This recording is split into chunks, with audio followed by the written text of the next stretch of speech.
Chapter 8. The Master's Birthday Celebration at Dakshineshwar, Sunday, February 18, 1883. Shri Ramakrishna arrived at Govind Mukherjee's house at Bilgharia near Calcutta. Besides Narendra, Ram and other devotees, some of Govinda's neighbors were present. The Master first sang and danced with the devotees. After the kirtan they sat down. Many saluted the Master. Now and then he would say, "Bow before God." Master's attitude towards the wicked. "It is God alone," he said, "who has become all this. But in certain places, for instance, in a holy man, there is a greater manifestation than in others. You may say, there are wicked men also. That is true, even as there are tigers and lions. But one need not hug the tiger god. One should keep away from him and salute him from a distance. Take water, for instance.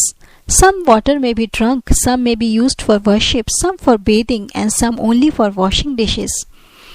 Paths of knowledge and devotion. A neighbor. "Revered sir, what are the doctrines of Vedanta?" Master. "The Vedantist says, I am he. Brahman is real and the world illusory. Even the I is illusory. Only the Supreme Brahman exists. But the I cannot be got rid of. Therefore it is good to have the feeling I am the servant of God, His son, His devotee. For the Kali Yuga, the path of bhakti is especially good. One can realize God through bhakti too.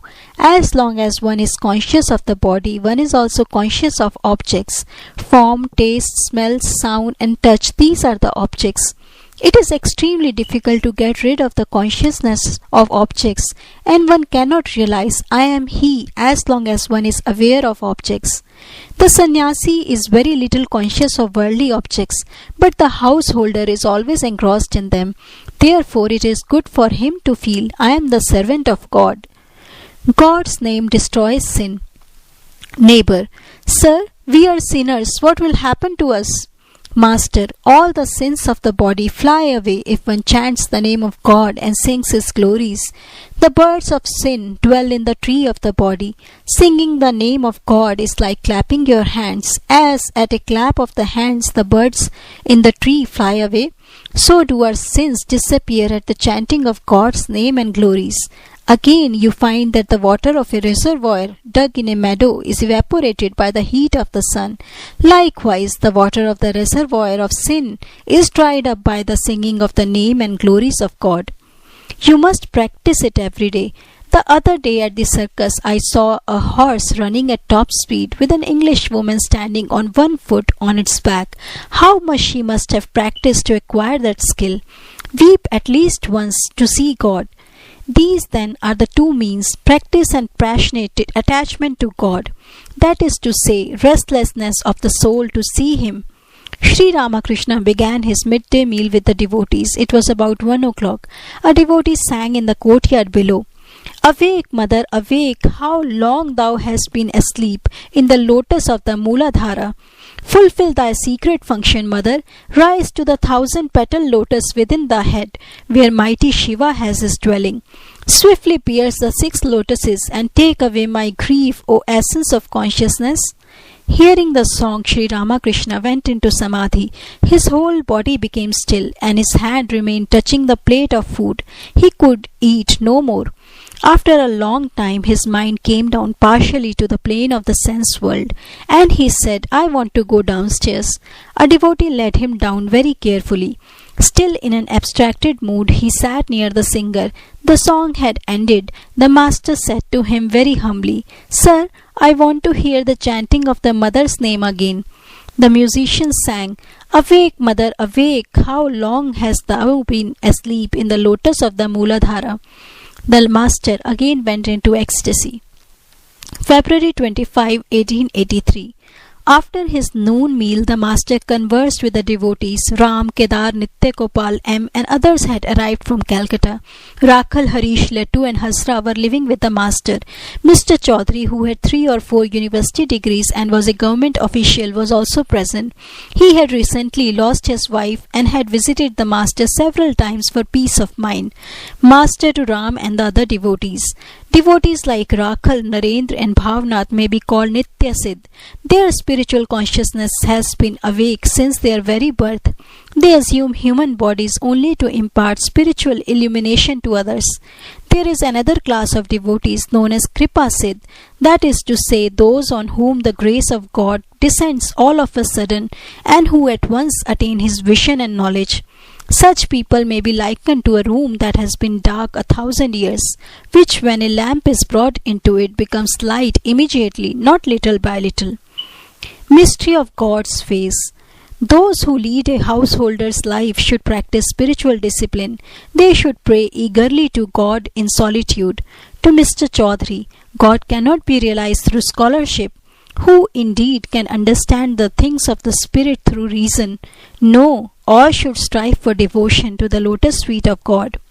Infinite are the glories of God. How little can you fathom them? Can you ever find out the meaning of God's ways? Bhishma was none other than one of the 8 Vasus, but even he shed tears on his bed of arrows. He said, "How astonishing! God Himself is the companion of the Pandav brothers. And still there is no end to their troubles and sorrows. Who can ever understand the ways of God?" A man thinks, "I have practiced a little prayer and austerity, so I have gained a victory over others." But victory and defeat lie with God. I have seen a prostitute dying in the Ganges and retaining consciousness to the end. God vision through pure love. Mr. Chaudhary, how can one see God? Master, not with these eyes. God gives one divine eyes, and only then can one behold Him. God gave Arjun divine eyes so that he might see His universal form. Your philosophy is mere speculation. It only reasons. God cannot be realized that way. God cannot remain unmoved if you have raga bhakti, that is love of God with passionate attachment to Him. Do you know how fond God is of His devotees' love? It is like the cow's fondness for fodder mixed with oil cake. The cow gobbles it down greedily. Raga bhakti is pure love of God, a love that seeks God alone and not any worldly end.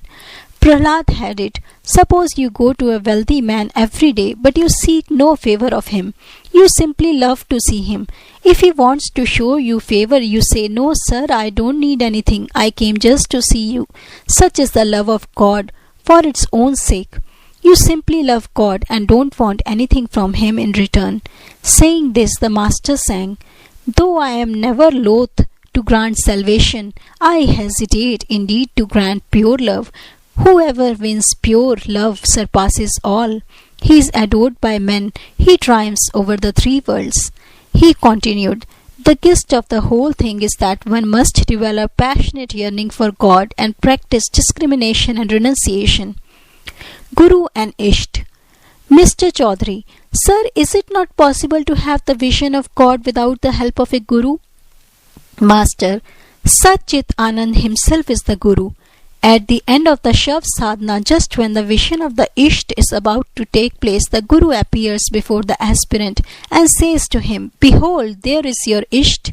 Saying this, the Guru merges in the Isht. He who is the Guru is also the Isht. The Guru is the thread that leads to God. Women perform a ritualistic worship known as Anant Vrat, the object of worship being the infinite, but actually the deity worshipped is Vishnu. In him are the infinite forms of God. To Ram and the other devotees, if you asked me which form of God you should meditate upon, I should say, fix your attention on that form which appeals to you most, but know for certain that all forms are the forms of one God alone. Never harbor malice towards anyone. Shiva, Kali and Hari are but different forms of that one. He is blessed indeed who has known all as one. Outwardly he appears as Shiva's devotee, but in his heart he worships Kali, the blissful mother, and with his tongue he chants aloud Lord Hari's name. The body does not endure without a trace of lust, anger and the like. You should try to reduce them to a minimum.